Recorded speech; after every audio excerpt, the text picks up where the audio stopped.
Mae dros 1.8 miliwn wedi ei fuddsoddi yn rhaglen Gosod Sylfaen ar gyfer Buddsoddiad, Balchder a Bwrlwm Canol Trefi Gwynedd, sydd wedi ei gefnogi gan Cyngor Gwynedd ac wedi ei ariannu drwy Gronfa Ffyniant Gyffredin y Deyrnas Unedig.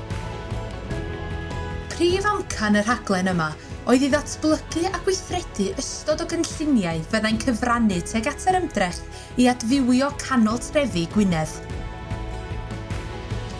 Yn sgil y buddsoddiad, mae modd i bobl o bob oed fwynhau gêm o golf giamocs ar ei newydd wedd yn y parc ym Mhorthmadog, cyn cael seibiant ar un o'r meinciau clyfar sydd hefyd yn fodd o wefru ffôn symudol.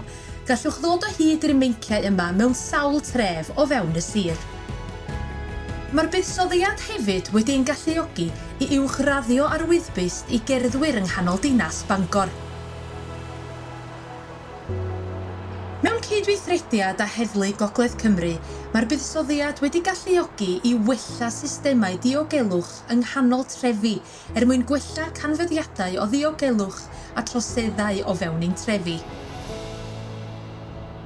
Mae'r buddsoddiad hefyd wedi ein galluogi i wneud gwelliannau i ardal ceir gogledd ym Mhwllheli a'r maes yng Nghriciath. Ar draws y sir, rydym wedi cydweithio gyda artistiaid lleol, y cynghorau tref, sefydliadau ac ysgolion lleol i ddatblygu ystod o gynlluniau celf cyhoeddus, o furluniau a cherfluniau sydd yn dathlu hanes diwylliant a threftadaeth rhai o drefi Gwynedd.